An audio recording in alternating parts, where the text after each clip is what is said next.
के बाद आपके बीच में आते जाते रहेंगे, आपके सुख दुख में साथी बनेंगे, विकास में भागीदार बनेंगे। जालोर की अपनी समस्या कई तरह की है, पानी की है, सिंचाई की तो है ही है, पीने का पानी की हम लोगों ने बहुत योजना बनाई, नई गवर्नमेंट आई, काम ठप कर दिया। हमने अच्छा मुआवजा दिलाया किसानों को, जो राहुल गांधी चाहते हमेशा किसानों का विशेष ध्यान रखते राहुल जी।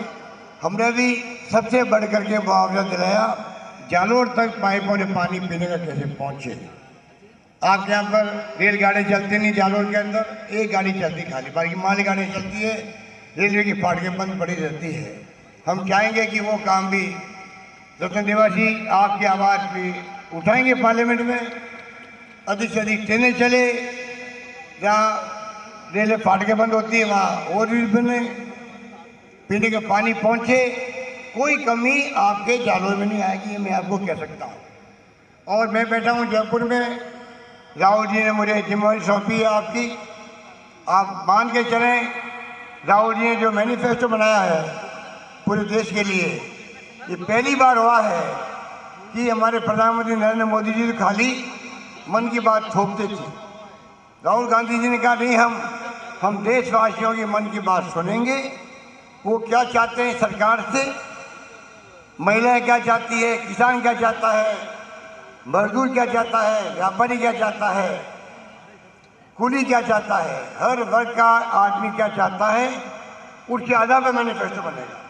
और इतिहास रच दिया हमारे मैनिफेस्टो ने। एक तरफ अभी राहुल जी बताएंगे आपको, न्याय योजना गरीबों के खाते में, गरीबों के घर की महिला के खाते में 6,000 रुपये प्रति माह आएंगे, लगातार आएंगे। ये बड़ा फैसला किया है। गरीबी दूर कैसे हो, गरीबी दूर कैसे हो, पैसा पंप करना पड़ता है गरीबों के जेब के अंदर, वो खर्च करेंगे तो देश की अर्थव्यवस्था मजबूत होगी। ये छोड़ के किया गया, लोग समझते नहीं है, वो अफवाह फैलाते हैं विपक्ष वाले, हमें अफवाह में नहीं आना है, नंबर 1। नंबर 2, किसान बजट आज़ादी के बाद पहली बार किसानों की 50 की समस्या होती है, कैसे उनकी आमदनी दुगनी हो, कहना बड़ा आसान है, कर नहीं रहे मोदी जी, 5 साल बिता दिए। हम चाहते हैं जितनी किसानों की समस्याएं हैं, पानी की हो, कुओं की हो, खाद की, बीज की, दवाइयों की, फसल बिकने की, अच्छे मूल्य मिलने की, तमाम समस्याओं के ऊपर पार्लियामेंट के अंदर बहस हो, तमाम MP बहस करें, बजट पास हो, उसके बाद देखेंगे आप किस तेज गति से किसानों की समस्याएं हल होती है और किसान खुशहाल होगा। देश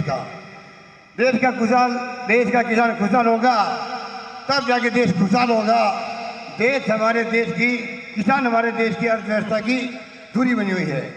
इधर मैं आपको कहना चाहूँगा, राहुल गांधी जी यही कहते हैं, वादा करो मत, करो तो निभाओ। ये उनका वाक्य है, सबके लिए, हम सबके लिए। उसी रूप में हमने देखा, हमारी गवर्नमेंट बनी, राहुल जी ने कहा किसानों का कर्जे माफ़ होने चाहिए। हमने 10 दिन की बजाय 2-3 दिन में कर्जे माफ़ कर दिए। हमने कोऑपरेटिव बैंक कर्जे माफ़ कर दिए, भूमि विकास बैंक के कर्जे माफ़ कर दिए, और राष्ट्रीयकृत बैंकें हैं उनके लिए हमने वादा किया था, NPO का उनका 2 लाख तक कर्जा माफ़ करेंगे। चुनाव आगे रुके थे, चुनाव खत्म होते ही पहला काम वो करेंगे, वो कर्जे माफ़ करेंगे। मैं कहना चाहता हूँ इस प्रकार से हमने 5 साल बिजली की दरें नहीं बढ़ेगी, 1 लाख कनेक्शन जारी कर दिए हम लोगों ने, काम चल रहा है किसानों के लिए। इस प्रकार से 21 फैसले हमने लिए हैं जो आपकी जानकारी के अंदर। 1 रुपये किलो गेहूँ मिलेगा गरीबों को, वो फैसला भी हमने ले लिया है। इस प्रकार से दवाइयाँ जो है 600 दवाई पहले देते थे, हमने कहा दवाइयाँ 3 बहुत महंगी होती, कैंसर की, हार्ट की और किडनी की। सरकार बनते ही हमने आदेश किए हैं, तीनों दवाइयाँ फ्री मिलेगी आज के बाद में, सरकार बनने के बाद में, ये हमने फैसला कर लिया। इस प्रकार से एक के बाद एक कई फैसले किए हैं। अभी वक्त नहीं कि मैं उन फैसलों के बारे में आपको विस्तार से बताऊं, पर मैं इतना ही कहना चाहूँगा, कृपा करके आप लोग इस चुनाव को बात महत्वपूर्ण समझें। ये चुनाव देश के लोकतंत्र को बचाने का चुनाव है। ये चुनाव आपका एक वोट बहुत कीमती होता है, उसकी रक्षा का चुनाव है। ये चुनाव देश के संविधान को बचाने का है। कि चुनाव देश को बचाने का है। लफाजी करना एक बात है, गुमराह करना एक बात है। अभी मोदी जी जोधपुर आए थे, मेरे बारे में क्या क्या क्या गए आपने पढ़ा होगा। प्रधानमंत्री की पद की गरिमा के अनुकूल नहीं होता है। मुख्यमंत्री कोई पार्टी का हो, वो चुनाव होता है, उसकी गरिमा मान सम्मान की रक्षा करना का काम प्रधानमंत्री का भी होता है। प्रधानमंत्री जिस प्रकार से पाकिस्तान को लेकर मेरे पर आरोप लगाए, प्रधानमंत्री जिस प्रकार से कहा कि राजस्थान सरकार में कोऑपरेटिव कर रही है, हम राजस्थान सरकार को बदल करना चाहते हैं, किसानों को सरकार रोक रही है। ये झूठ बोल के असत्य बोले कब तक राज कर सकते? जाने का समय आ गया है। अच्छे दिन आए नहीं थे, अब मोदी जी जाएंगे तब अच्छे दिन आएंगे। धन्यवाद, जय हिंद। धन्यवाद। मैं अनुरोध